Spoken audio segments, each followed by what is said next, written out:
Lero la Mulungu ndipo ni nthawi ya nkhani kuchokera kuno ku MBC. Muli ndi ine Romeo Umali. Kumapoyamba na mitu yake. Anthu amene amachita ntchito zaluso awapempha kuti agwirane manja ndi boma pofuna kukweza chuma cha dziko lino. Bungwe la Malawi Bureau of Standards MBS lakhazikitsa nthambi yatsopano yoonetsetsa kuti dziko lino likupanga katundu ovomerezeka m'misika yakunja. Timu ya Mighty Wanderers ili ndi mwayi ofanana pa mapointi ndi FCB Nyasa Big Bullets mu ligi ya TNM pamene ikumane ndi timu ya Ekhaya masana ano.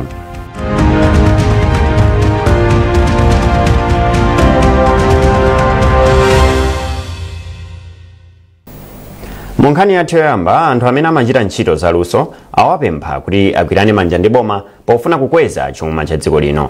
Wachiwiri wa mtsogoleri wa dziko lino Justice Dr. Jen Ansah ayankhula izi mu mzinda wa Lilongwe pamwambo onetsa luso losokasoka limene likuonetsanso chikhalidwe cha Malawi. Iwo ati lusoli ndi lofunika kwambiri pakuti limathandiza kupititsa patsogolo chuma, ntchito komanso kulimbikitsa zokopa alendo mdziko muno.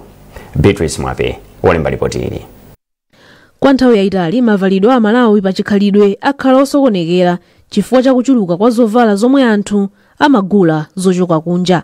Kuphatikiza apo kulowa pansi kwa ulimi wa thonje ngakhalenso kutseka kwa makampani osoka zovala kwakhala kukulepheretsanso dziko lino kusoka zovala zoonetsa umodzi ndi chikhalidwe cha Malawi. Mwambo olimbikitsa zovala zozindikiritsa chikhalidwe cha Chimalawichi anaukonza pofuna kulimbikitsa Malawi kukondanso mavalidwe a chikhalidwe chawo. Poyankhula pa mwambowu, wachiwiri kwa mtsogoleri wa dziko lino Justice Dr. Jen Ansah ati lusoli lili ndi kuthekera kwakukulu kotukula chuma cha dziko lino, kulemba anthu ntchito, kulimbikitsa achinyamata ngakhalenso kutukula zokopa alendo. Dr. Ansah alimbikitsa aluso la zosokasoka kuti apitirize kuunika magawo ena a muzosokasoka pofuna kulimbikitsa kulemba ntchito ngakhalenso kuthandizira chitukuko cha chuma cha dziko lino. Humphrey Mpondaminga ndi mmodzi mwa akuluakulu akunduna oona zaluso ndi chikhalidwe. Nzaka zitatu zapitazi tapanga zambiri ndithu kuyika ndondomeko zoyenerera komanso masomphenya kuti tikhale ndi khanso yothandiza aluso ndi achikhalidwe. Tiliso pakalikiliki kuonetsetsa kuti anzathu aluso tidziwapanga support, tidziwapasa thandizo osati akadwala kokha komanso thandizo kuti ntchito zomwe akugwira zipite patsogolo. Mwambowu wachitika mogwirizana ndi British Council. Mmodzi mwa akuluakulu ku bungweli Amelode Sango ati gawoli lili ndi kuthekera kwakukulu ndipo mpofunika kugwirana manja kuthandizira kupititsa patsogolo lusoli polimbikitsa achinyamatawa, kuwathandizira kupeza misika ngakhalenso kulimbikitsa maubale omwe angatukule gawoli. Mawu ake yemwe anakonza chionetserochi Alili Afonso yemwenso ndodziwika bwino pa nkhani ya zosokasoka ati mpofunika kuti gawoli lilandire thandizo lokwanira kuti lithandizire ku chitukuko cha chuma cha dziko lino. Afonso ati mpofunika kuyika chidwi pa mbewu monga thonje kuti Malawi idzipanga nsalu zake ndi zina zonse zofunika mosadalira dziko lina. Tikufuna kuti anthu azitiona kuti ndife serious fikati zimene tikakhala mmalo mmene momwe pamene timapanga zinthu zambiri ndiye tikufuna government, ma stakeholders, even my parents or friends atizitiona and azitipanga support because kuti industry ya fashion Malawi kuti ikule suti anga tiziyembekezera anthu akunjayi koma siyambe ndife ya Malawi. Pamwambowu omwe amachita zosokasoka anaonetsanso luso lawo la zosokasokali lomwe likupititsa patsogolo chikhalidwe cha anthu mdziko muno. Mwambowu wachitika ndi thandizo lochokera ku banki ya Standard. Beatrice Mwape, MBC Lilongwe. Boma lati ndilodzipereka kuonetsetsa kuti achinyamata akupatsidwa mpata ogwira nawo ntchito za boma. Mlembi wamkulu mu ofesi ya mtsogoleri wa dziko lino ni nduna a Justin Saidi amalankhula izi mu mzinda wa Lilongwe pamwambo opereka masatifiketi kwa achinyamata amene amaliza kuphunzira kagwiridwe ka ntchito zosiyanasiyana m'boma. Maphunziro a chaka chimodziwa amachitika kudzera mu mgwirizano wa boma ndi bungwe la Emerging Public Leaders. Tili ndi ripoti la Jinsisi Moyo. Maphunzirowa omwe amayika chidwi mu ntchito za mboma amathandiza achinyamata omwe akufuna kutenga mbali kutukula dziko lawo. Kwa chaka chimodzi anyamatawa amagwira ntchito za maofesi za madera pamodzi ndi akuluakulu ogwira ntchito mboma ndi cholinga chowakonzekeretsa kudzakhala atsogoleri odalirika. Mlembi wamkulu wa boma a Justin Saidi anati maphunzirowa ndi olingana ndi masomphenya achitukuko a Malawi 2063 olunjika kwa achinyamata ndi ulamuliro wabwino. Iwo anatinso achinyamata ndi ofunika ku dziko lino, kotero ndi woyenera kuwakonzekeretsa kudzakhala atsogoleri odalirika. Mwaona kuti mboma masiku ano muchuluka achinyamata andi izi zonsezi nchifukwa cha masomphenya a president athu akuyesesa kuti aone kuti nduna, ma PS, ma directors ndi achinyamata. Choncho achinyamata ngati amene akubwera kuti angomayi zimene sukulu nkulu wa mbomamo atithandiza ntchito zosiyanasiyana kuti tonse titukule dzikoli. Ndipo mkulu wa bungwe la Emerging Public Leaders Alinda Harawa ati maphunzirowa amapereka mwayi kwa achinyamata kukhala ogwira ntchito mboma odalirika. Tifuna tiphunzitse achinyamata athu kuti akhale madolo, akhale aluso pogwira ntchito za boma. Motero timagwira ntchito ndi anthu osiyanasiyana, anthu aboma, makamaka kwambiri aboma, kuti tiwasankhe amene aonetsa chidwi, komanso amene ali ndi kuthekera, komanso tiwaphunzitse ntchito zosiyanasiyana zamene boma limagwirira ntchito. M'malo mwa ophunzira 33, Francis Tausiano anati maphunzirowa ndi othandiza kuwunikira achinyamata ntchito za utsogoleri. Ngati achinyamata amene tangomaliza kumene makoleji, ambiri timakhala mwina tilibe experience, komanso timakhala kuti sitikudziwa kuti boma limayenda bwanji, limapanga bwanji ma program ngati achitukuko. So program imeneyi imabwera ndi kutiphunzitsa ngati ife achinyamata kuti timvetsetse kuti mboma zinthu zimayenda chonchi. Achinyamata a zaka zapakati pa 18 ndi 35 komanso omwe adamaliza sukulu ya ukachenjede ndi omwe amatenga nawo mbali pa maphunzirowa. Chinsisi Moyo, MBC Lilongwe. Anthu aulumali mboma la Phalombe tsopano akukhala mopanda chiopsezo chovutika nthawi ya ngozi zogwa mwadzidzidzi. Izi zili chomwechi chifukwa cha ntchito za ndondomeko ya Ecodremia imene yathandizira kuti anthuwa alandire upangiri komanso kuwathandiza kuonetsetsa kuti malo amene akukhala ndi otetezeka. Mercy Zamawa wafika ndi ripoti. Anthu olumala ndi gulu limodzi la anthu omwe amavutika kwambiri mu nthawi ya ngozi zogwa mwadzidzidzi. Pofuna kuthandiza anthuwa kudzera mu ndondomeko ya Ecodremia, magulu omwe anachita mwayi kupeza thandizo logwira ntchitoyi mboma la Phalombe akwanitsa kuonetsetsa kuti m'malo omwe anthu olumala amakhala komanso nyumba zawo ndi zotetezeka ku ngozi zogwa mwadzidzidzi. Ndondomekoyi imaonikiranso kuti anthu adzikhala okonzeka komanso kupeza njira zozitetezera ku ngozi zogwa mwadzidzidzi ndi cholinga choti asamve ululu ochuluka ngozi zotere zikachitika. Mwachitsanzo, gulu lina la mbomali lamanga mlatho pamalo omwe panalibepo komanso malo omwe anali achiopsezo kudutsapo nthawi ya mvula. Kuyandikira pamalowa pamakhala Jesse Braki yemwe amachokera m'mudzi wa Mandota tiye Kalinde. Iye ali ndi mchemwali wake yemwe ali ndi ulumali wa mu ubongo. Poyankhula ndi MBC, Jesse anati amakhala ndi nkhawa pamene mlatho panalibe pamalopa komanso mvula ikagwa kuti mchemwali wake ayenda bwanji popita ku sukulu, koma pano izi ndi mbiri yakale. Tikunyada ifo chona kula kumapita ku sukulu, akumaenda kugwira ntchito zake, kumacheza ndi anzake zake mosangalala, kumaendana ndi anzake zake mabwino. Pindalo tikona kuti nzabwino fika kuti akumaphunzira abwino samapita ku sukulu kumapamba kuphunzira. Mbali ina mayi ndi bambo Mphata omwenso ali ndi mwana wa ulumali, gulu la abwenza a ulumali linawathandiza kuwalimbitsira nyumba yawo komanso kufolera ndi kuwapatsa mitengo 50 yomwe anadzala malo ozungulira nyumba yawo. Kuona mwana amene akakhalira ndi mbuyo mmene analili pogona pale mali povuta peni poti madontha kwenikweni koma ndapita kuti nyumba yasamaliza ndapita kuti chili chonse chatani chateka moyo wanga nalosangala kwambiri ndipo sinaenda kuti tatukoza kwambiri moyo mabangano mwati machitisa anthu ena sakutani mafotokoza kukuzipitani kumafotokoza anthu ena. Wapampando wa gulu la abwenzi a ulumali Arek Minjolo ati gulu lawo pambali powathandiza anthu a ulumaliwa laperekanso mitengo yoposa 2000 yomwe anthu anadzala m'makomo mwawo.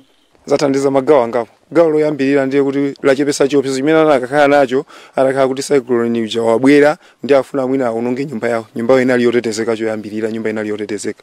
Cha nambala 2 akhala kuti apeza katundu uja mosavutikira. Cha nambala 3 ndiye kuti ndalama imene anakagwisa ntchito kuti akonze denga lawo zinakawathandiziraso kugwira ntchito magawo ena. Potengera kuti nali nthawi ya njala ena mwina anakwanisa kugula gayiwa mosavuta ena iyayi kutengera kuti mwina munthu wa ulumali akhoza kupempha wina ndili miliyoni mizere 3 apo ndiye kuti akuthandizira kuti mwina azakolole koka chakudya kena kusogolo kumene kukubwera.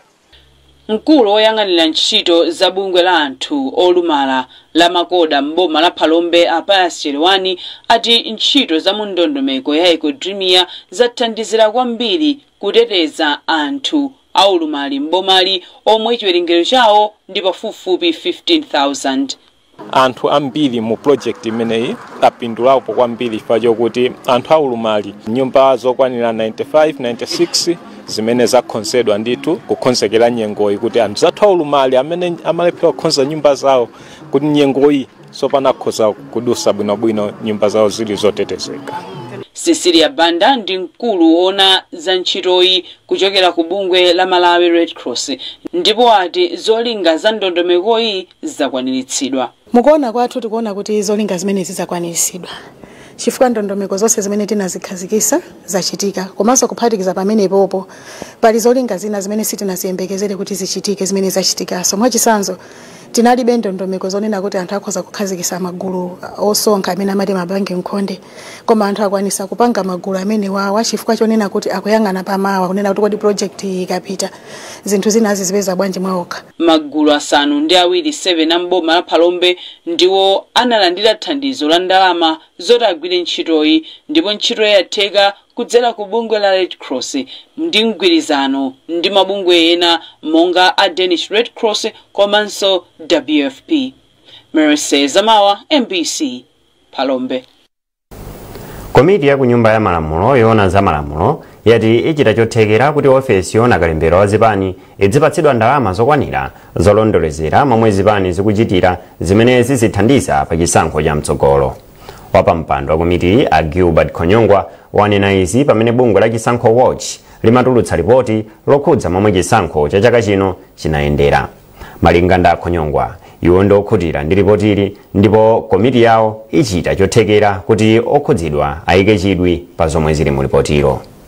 Kuchoka mu ripoti muja aonesapobe kuti ofesi imeneyi sinathe kugwira ntchito bwinobwino komanso mwa anthu amene abwera kuzambira nawo ripoti ambiri anadandaula zimenezo zokuona kuti tikuona ngati kuti ofesi imeneyi ku zinthu zopereka ma handouts kuli kupereka ndalama zimachitika koma mwina ofesi sinagwira ntchito yake bwinobwino.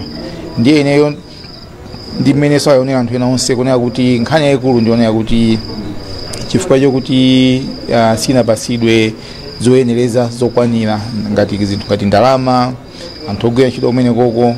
Ndiye ifeyo tiyesesa kuti ulendo uno ofesi imeneja ilongosoke kuti tithandizire kuti ipasidwe ndalama anthu alembedwe bwino ntchito kuti ulendo wina wa 2030 izakhale kuti kugwira ntchito molongosoka kuti ntchito imene inakhazikitsidwa iyende kuti agwire ntchito anthuso aone kuti kuli ofesi imene ithandizire pa zisankho.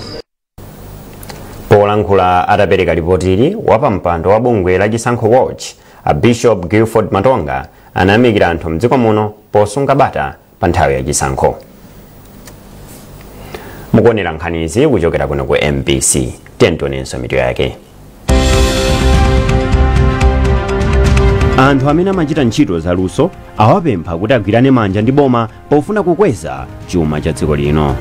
Bungwe la Malawi Bureau of Standards MBS lakhazikitsa nthambi yatsopano yoonetsetsa kuti dziko lino likupanga katundu ovomerezeka m'misika yakunja.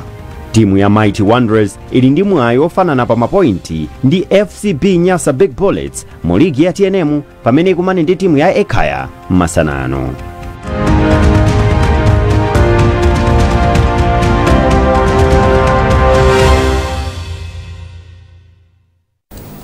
Popitiyani nkhanizi mtsogoleri wa dziko lino Professor Arthur Peter Mutharika ndi mayi wa dziko lino Madam Gertrude Mutharika apereka thandizo la ndalama zokwana 5 miliyoni kwacha ku mpingo wa Seventh Day ku Mpemba mu mzinda wa Blantyre. thandizoli alipereka kudzera kwa mlangizi wa mtsogoleri wa dziko lino pa nkhani za chipembedzo Apostle Timothy Khoviwa. Simeon Chumba wadza ndi nkhani yonse.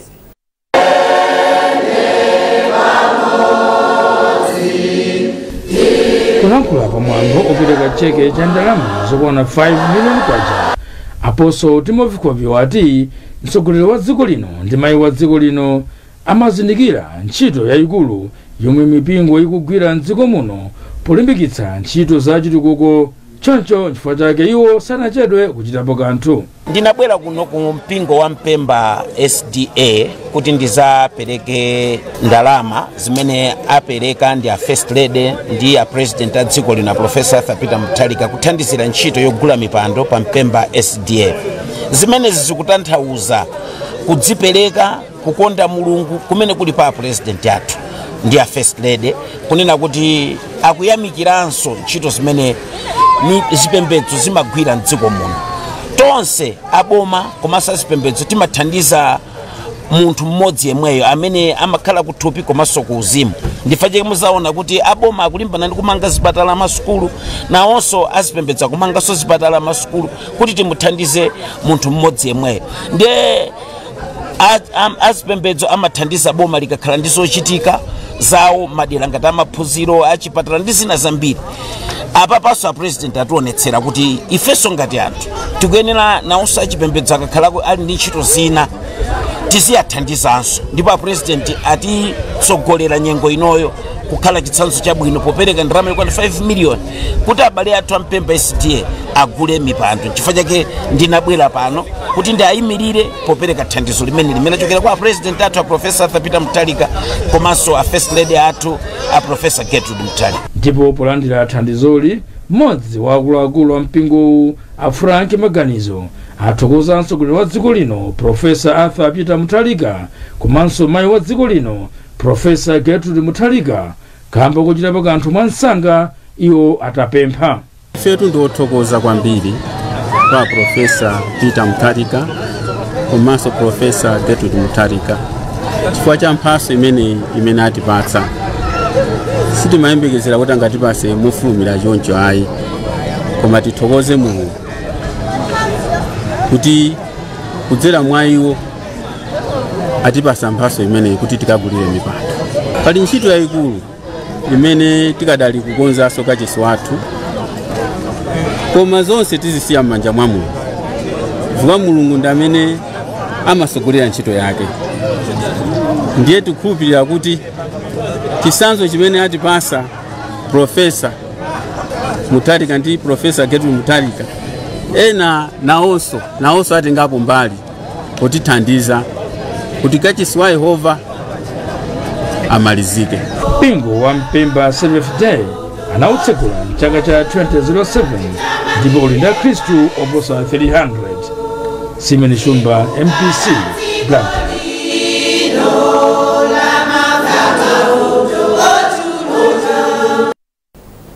Bungwe la Malawi Bureau of Standards MBS lakhazikitsa nthambi yatsopano yotchedwa National Mirror Committee yomwe idzionetsetsa kuti dziko lino likupanga katundu yomwe adzivomerezedwa pa misika yakunja.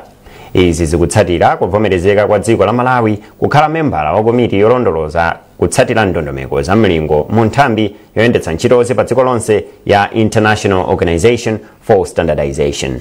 Chinsisi Moyo ali ndi zambiri mu ripoti ili. Malingana ndi America, cholinga chachikulu cha komiti yatsopanoyi ndi kuonetsetsa kuti katundu wochoka mdziko muno akupangidwa motsatira ndondomeko zoyikika za mlingo ya katundu pa dziko lonse kuti azitha kuloledwa kupikisana nawo pa msika wa pa dziko lonse. America anaonjezera kuti kupezeka nawo kwa dziko la Malawi mkomiti ya pa dziko lonseyo kuthandizanso dziko lino kutenga gawo posintha malamulo owunikira za milingo polingalira zosowa za dziko lililonse palokha. ISO Casco Mirror Committee ndiofunika kwambiri choti tanthauza kuti Malawi panopo yizitha kuperekapo kupanga participate pamene international organization ISO yokupanga development standards kuzera ma working group ake. Malawi so izitha kuyikaso zimene yikufuna zimene zigwirizana ndi chani ndi Malawi kuna kuti ma international standards akamatuluka pasama kesho chimene Malawi ukanika upanga implement yoti mwina sinatenge mbali popanga develop ndeno Malawi poti ndi member wa ISO ndeuti ndima rights kuti taso panga participate kupanga now develop ma standards a international amene wao. Kumbali yake mkulu wa nthambi yopima matenda ndi zinthu zina zokhudza umoyo pa chipatala cha Mwayi Wathu Afraid Chipeta anati ali nchiyembekezo kuti komiti ipereka mwayi kwa akatswiri mdziko muno kuyikapo maganizo pokonza milingo ya katundu ogwiritsa ntchito m'magawo osiyanasiyana. Makomiti amenewa ndothandiza chifukwa kuti tikamagwiritsa ntchito zinthu zimene anatikira pa dziko lonse lapansi kuti zinthu zimene timayenera tizitsatira kaya muchipatala kaya mulabu ya kuchipatala kaya ku agriculture kumalo osiyanasiyana amene anayikawo amakhala kuti anatenga maganizo a anthu osiyanasiyana pa dziko lonse lapansi komano ifeyo sitimapereka nawo maganizo athu. So mmene yabwera komiti chonchi imeneyi itithandiza kuti nafenso tizikapo liku lathu kuti tikakhala wathu kuno ifeyo tikuona kuti zinthu ziyenda chonchi malinga ndi mmene ifenso timadziwira mmene zinthu zimayendera mbali ino ya dziko. So komiti imene ndiyothandiza kuti nafenso tizikapo mulomo pamene ma standards amene akupangidwa pa dziko lonse lapansi.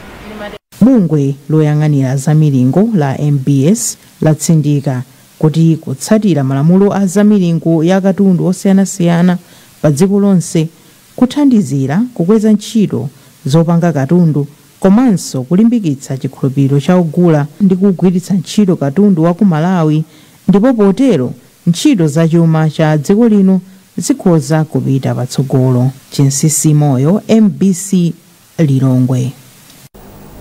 Chipatala cha BedCure Malawi chakwanitsa kuchita maoperation 2900 kuchokera mwezi wa Januwale kufika mwezi uno. Chaka chino chipatalachi chimayembekezereka kuchita maoperation 2001. Izi zadziwika pamwambo opereka katundu osiyanasiyana ku chipatalachi kuchokera ku mpingo wa Race for a Purpose RFP mu mzinda wa Blantyre. Ruth Chinangwa ali ndi nkhani yonse. Mmodzi mwa ogwira ntchito ku BedCure Malawi, Mai Selina Msongole, afotokozera MBC kuti kuyambira mwezi wa January mpaka September chipatalachi chakwanitsa kuthandiza ana 2900 kupyola mlingo wa 2001 omwe chipatalachi chinayerekeza. Iwo ati izi zatheka kamba kathandizo lomwe limachokera ku mabungwe osiyanasiyana kuphatikizapo World Vision komanso anthu ena akufuna kwabwino. Mai Msongole ayamikiranso mpingo wa RFP kamba kathandizo lomwe apereka.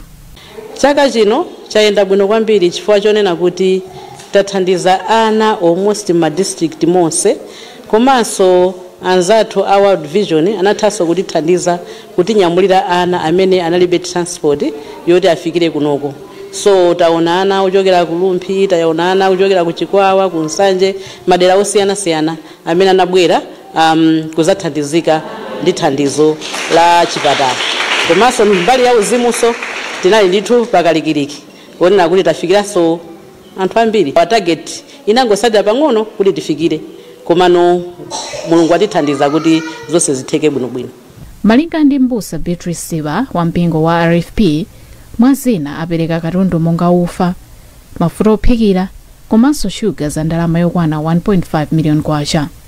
Ife kano sikuyamba kubwera kuno ku BedCure, tinabweranso chaka chatha pomwe tinazaperekaso zinthu zina ndipo tinapanga ubale ndi anthu a BedCure ndikuwafunsa ngati mmene timabwera papa kuwafunsa kuti timafuna tibwereza thandizireso ndipo ndi zinthu ziti zomwe zili zofunikira zoti ife tikaonapo tikhoza kutengapo zina ndi kuzapereka. Ndiye tinachita kuwafunsa ndi kutengapo zinthu zina ndi zomwe tabwera nazo lero kuzapereka. Mwazina chipatala cha BedCure Malawi chimapereka thandizo la operation kwa ana omwe ali ndi mavuto a mafupa. Ruth Chinangwa, MBC Blantyre. Munkhani za masewero, timu ya Mighty Wanderers ndi mwayo ofanana mapointi ndi FCB Nyasa Big Bullets mu ligi ya TNM pamene ikumane ndi timu ya Ekhaya pa bwalo la Kamuzu mu mzinda wa Blantyre masana ano. Masewerowa tikupatsirani pano pa MBC masanawa. Bullets ikutsogola ligi ndi mapointi 59 itagonjetsa Karonga United dzulo pamene Wanderers ndi yachiwiri ndi mapointi 56. Iyo ikuyenera kugonjetsa Ekhaya mu njira iliyonse kuti mwayo wake otenga ligi ukhalepobe. ekhaya ili pa nambala yachisanu itatolera mapoint 39. timu imene ikusunga chikhochi ya Silver Strikers nayonso ilowa mbwalo masanawa pamene isewere ndi Songwe United imene inatuluka kale mu ligi. Masewero enanso Blue Eagles ikumana ndi Chitipa United pamene Moyale Barracks iyendera Civil Service United. Matimu a Kamuzu Barracks ndi Clegg Sporting nawonso atambitsana pa bwalo la Champions kumponera mboma la Dowa. Bungwe loyendetsa masewero ankhonya ku chigawo chakumpoto lakweza mpikisano wa masewero ankhonya lero mu mzinda wa Mzuzu ndi cholinga chopititsa patsogolo potukula masewerowa mchigawochi komanso mdziko muno. Ludovico Nyirenda wadzaniza mbiri mu ripoti ili. Chigawo chakumpoto chakhala chikusowa m'mipikisano ya nkhonya yochitika chaka ndi chaka ngati momwe zinalili kale kamba kakusowekera thandizo kuchokera kwa anthu kapena makampani.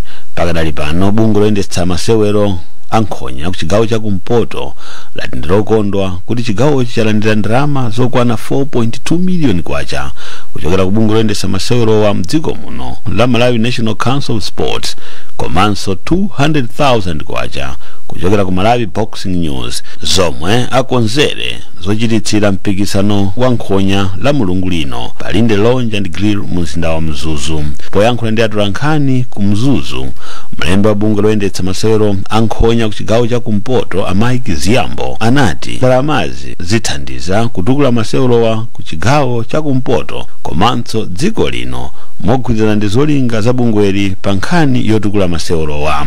Iwo anati osewera 30 ochokera ku chigawochi alimbirana ukatswiri popeza katswiri yemwe akapikisane nawo mu mpikisano wa masewero ankhonya wa dziko lino omwe uchitike mutsogolomu komanso mpikisano wa maiko a mu Africa omwe zachitikire ku Mozambique chaka chamawa. Tiyayamikira Sports Council anatigulira lingi ya makono imene imatha kuyenda kulikonse as far as muli ndi transport mutha kupita nayo kurumbi kunkhata benzimba even kulikoma mutha ukafika nayo ndiyochita kuphwasula removable in short mchizungu.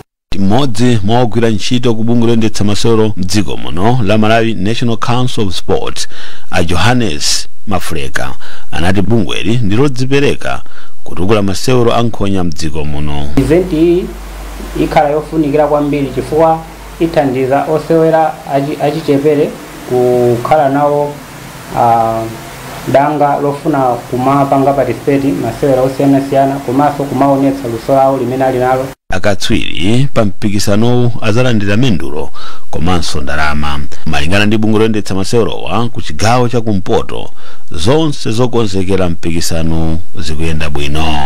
Ludovico Nyirenda, MBC Mzuzu. Ninkhani imeneyo tafika pa mapeto pa nkhani zathu masanano. Tisanasiyane na insomito yake. Anthu amene amachita ntchito zaluso awapempha kuti agwirane manja ndi boma pofuna kukweza chuma cha dziko lino. Bungwe la Malawi Bureau of Standards MBS lakhazikitsa nthambi yatsopano yoonetsetsa kuti dziko lino likupanga katundu ovomerezeka m'misika yakunja. Timu ya Mighty Wanderers ili ndi mwayi ofanana pa mapointi ndi FCB Nyasa Big Bullets mu ligi ya TNM pamene ikumane ndi timu ya Ekhaya masanano.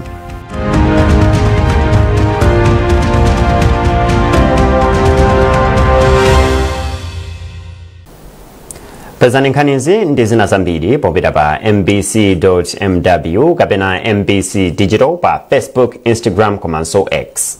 Munali ndi ine Romeo Umali. Tikufunirani masana opambana makoma nonse.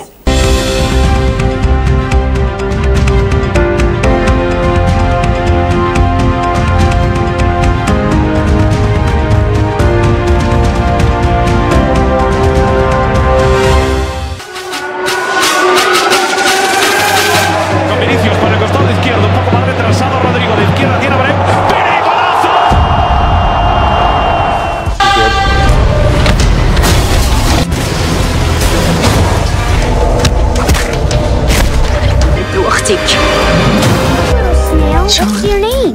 Gary, huh? It's my game. We put everything into this.